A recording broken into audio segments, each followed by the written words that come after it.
Today, I'm in this little town of Clark Fork, Idaho. So we're going to talk a little bit about Clark Fork and about what goes on here. I'm going to give you a little snapshot of the area, and we'll throw up a few properties here in the area. And so let's talk about Clark Fork today. Let's get after it right now.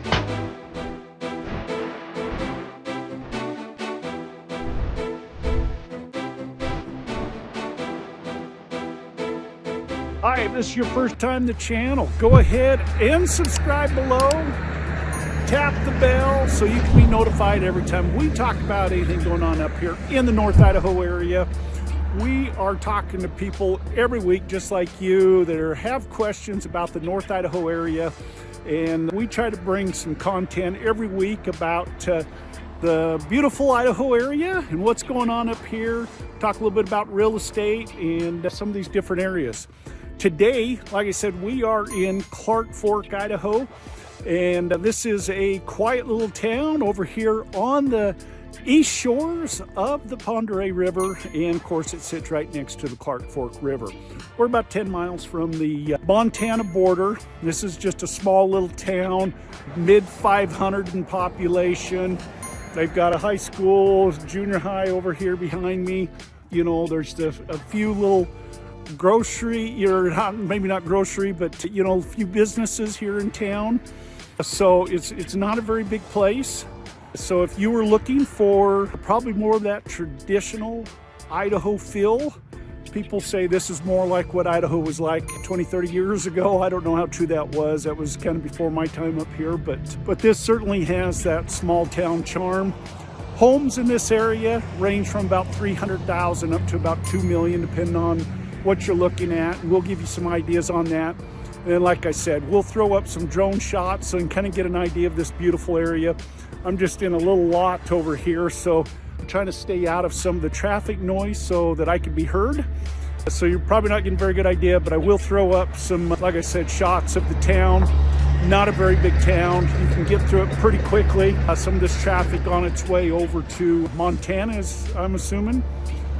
What goes on here? Well, we've got some agriculture, you got forestry, they have some small businesses, tourism.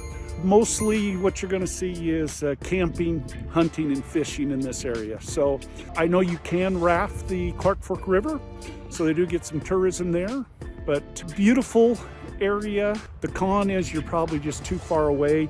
You know, Sandpoint is about a half hour away, and so you got most of your shopping and if you're looking to get out to a nice dinner and that type of thing, you've got a little bit of drive going that way, especially in the winter.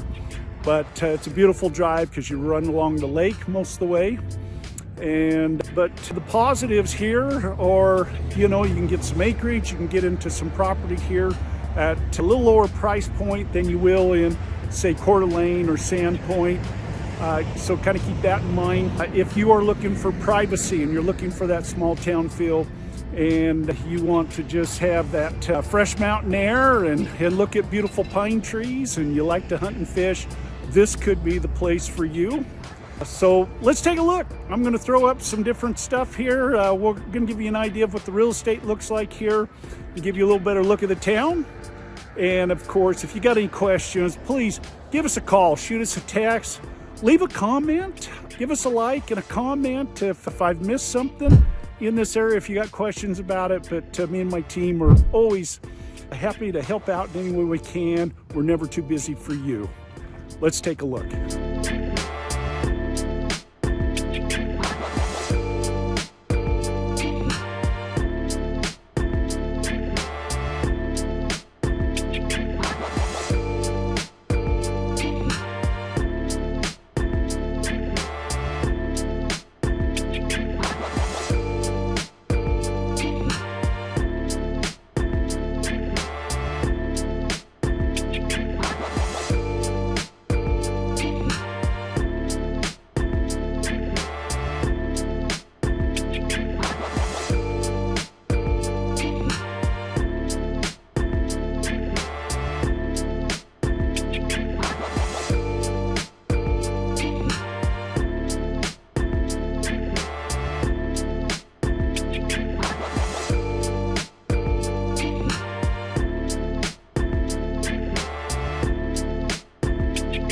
Okay, we are talking Clark Fork, and a lot of people may not know exactly where Clark Fork is. So just to kind of give you an idea, we do have Spokane over here. You know, the airport is out here somewhere, and you've got I-90. It comes on across, headed to Montana, with Coeur d'Alene right here, and I-95 that heads up to Canada. You're going to come all the way up through past Athol, Sagal, and into Sandpoint, and jump on Highway 2, and you're going to head east towards the Montana border to right here at Clark Fork on the east side of the Pend Oreille Lake. As you can see, you got the Montana border right here, so you're real close to Montana.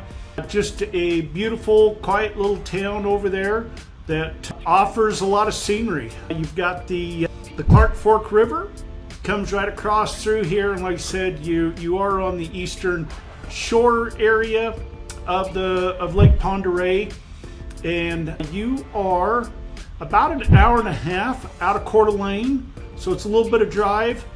You are about 35-40 minutes out of Sandpoint, and close to 2 hours to the airport. So just to kind of give you some updates on some time frames of what it takes to get around and get into some of those areas. So let's talk a little bit about Clark Fork. Like I said, it is a small little town. Niche.com rated it as a C-. And I think a lot of that is you know, it's not going to be a big family area. It's a little out of the way. You know, I've heard people say it's more like what North Idaho was 20-30 years ago.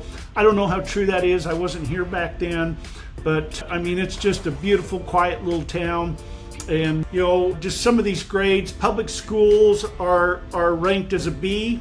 They do have an elementary school, a junior high, and a senior high. Not a lot of, you know, people there. You know, the population is, you know, 1,000 or less there in that town. So you're not going to see a big, you know, it's not a big school with a lot of programs and that type of stuff. And if your kids are looking for that, then probably Sandpoint or into the Coeur d'Alene, Post Falls, Rafting areas, maybe more what you're looking for if that's, you know, something you're doing for your kids. Housing's ranked at a B-, and I'm not quite sure why. I think it's because these figures are wrong. They got a medium home value of $157,800, and I know that is way low year to date right now.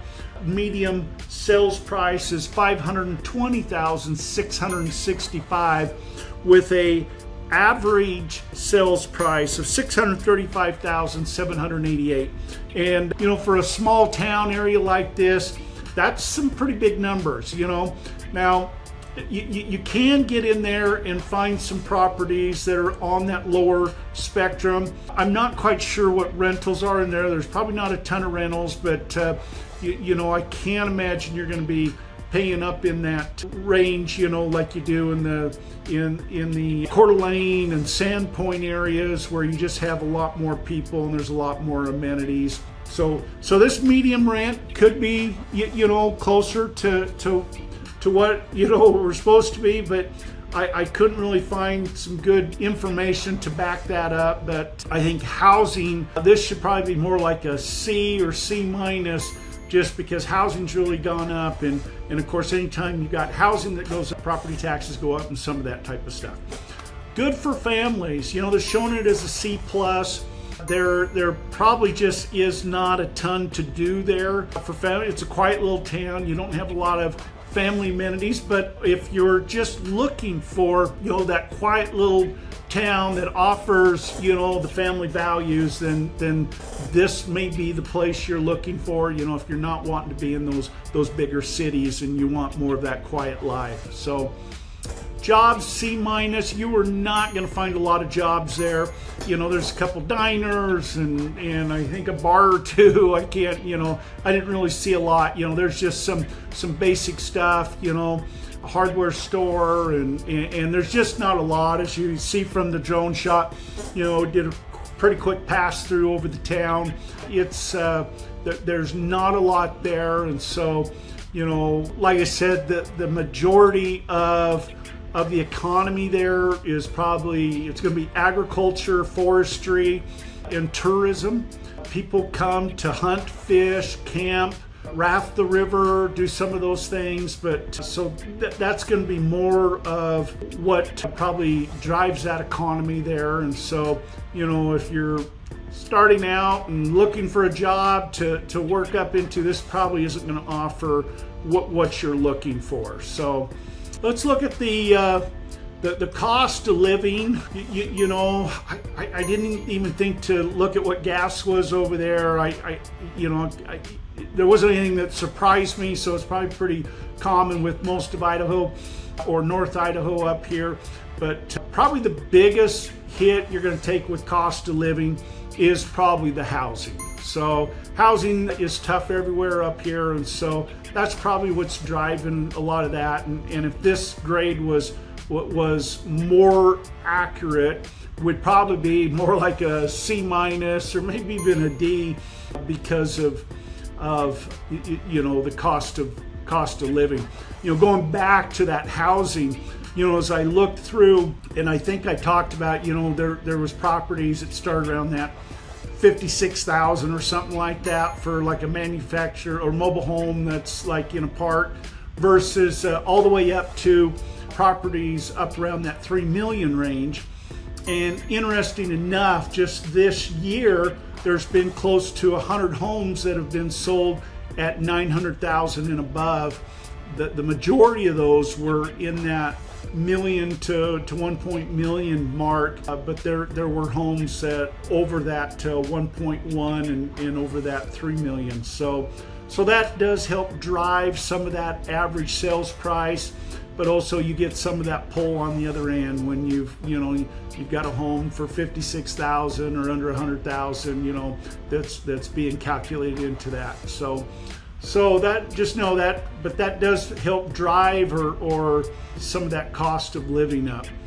Crime and safety, it's just not a big enough town to really reflect. I can't imagine, I haven't heard there being a lot of problems. Maybe we'll get some local people that'll jump on and talk about if they're having problems over in that area. I can't imagine there's a big nightlife area. If you're really looking for vibrant nightlife, you need to head to Spokane or Sandpoint or down to Coeur d'Alene or over to the Spokane area. If that's something that you need, this probably isn't going to be the place for you. Let's look at diversity. There's not going to be a ton of diversity here. And as we look at the majority of the close to almost 50%, we got just under 50% are 45 and older. And with the majority of that, we've got 30% of the population is 55 and older. So it is more of a retirement area, and I think that's what's pushing some of those price points of, people coming in buying the property at $1 million above. Probably some of these people that are coming in to retire, they want a beautiful, quiet area where they can just be left alone and enjoy, some of the nature and that beautiful surrounding there. So just something to kind of pay attention to. Like I said here, we didn't have really anything on the crime and safety. Weather is going to be a lot like we're seeing in other places here in North Idaho. Now you are going to get more snow than what you're going to see in the Coeur d'Alene area. They get about 20 to 25 more inches a year of snowfall than you're going to see in the Coeur d'Alene area, average snowfall per year. So something to keep in mind. They get some snow over there. Weather, just typically, it's like a lot of the other places up here, that low to mid 30s is kind of the average through the winter, but you can get down into those single digits and below freezing, and then below zero once in a great while. Summers are typical for up here also. They will get days where you get up over 100. But a lot of those days in that high 80s and mid 90s to high 90s, depending on, the time of year, especially going into, July is always the hottest up here, and then kind of starts to taper off August and then September. So something to keep in mind. Health and fitness, just probably anytime you got a lot of outdoor activities, they're going to give us a little higher rank for health and fitness. Commute, it's a small town. There's not any issues commuting. Probably, though, if you're working over in the Sandpoint area and have to commute over there, you know, that 40-45 minutes a day, and it's going to be a little longer in the winter when you got those windy roads, you know. But if you have to go a little slower, you got that beautiful view because it follows the lake for a lot of that. But the commute in town is not going to be bad. But if you do have to go into Sandpoint, it's not a bad commute most of the year. But if we got bad snowy weather, you may be second guessing that a little bit. But you know, we're built for snow up here. They get out, they do a great job keeping the roads clean. So something to keep in mind. But let's look and see what we have for reviews. We've had 11 reviews. 2 excellent, 4 very good, 3 average, 1 poor, and 1 terrible. I don't really have anything here. This was 2017. Cozy town situated in a valley between 2 mountain ranges along the shores of Clark Fork River, which leads to Lake Ponderay, only 5 minutes away. It's also an hour from Schweitzer Ski Resort. Small town of less than 1,000 people and home of residents from all economic levels. Schools are good and within an hour drive of a large town with a hospital and larger stores. It is a place you may never want to leave, especially if you like snow. So you do get some snow. Outdoors are amazing. I've never lived anywhere like this before. That's a great review. Not bad for a small town, 500 people. The owners of the gas station are nice. The small grocery store is a little overpriced. Let's see, do we have anything in bar and grill are both disgusting. Where'd that go? I wish there were more options. The one restaurant in town is disgusting. The bar is dark and depressing. Okay, so it doesn't sound like they have a big vibrant nightlife, but these are back in 2015, so I don't know if things have changed or I just don't have any, you know. Here's one for it. Called the fire department once, they arrived in 5 minutes. Well, that's good. So anyway, that's a little bit of a review on Clark Fork. It may or may not be. We're going to throw up some different properties, so you just kind of get an idea of what's out in that area. But we just wanted to bring you some information on the Clark Fork area. I hope this was helpful. We look forward to seeing you next week. And be sure and give us a like and comment. And feel free to, you know, if you have any questions, give us a call, shoot us a text. We'd love to talk to you about your goals and dreams of coming to North Idaho, if that's what it is. So thank you. Talk to you soon.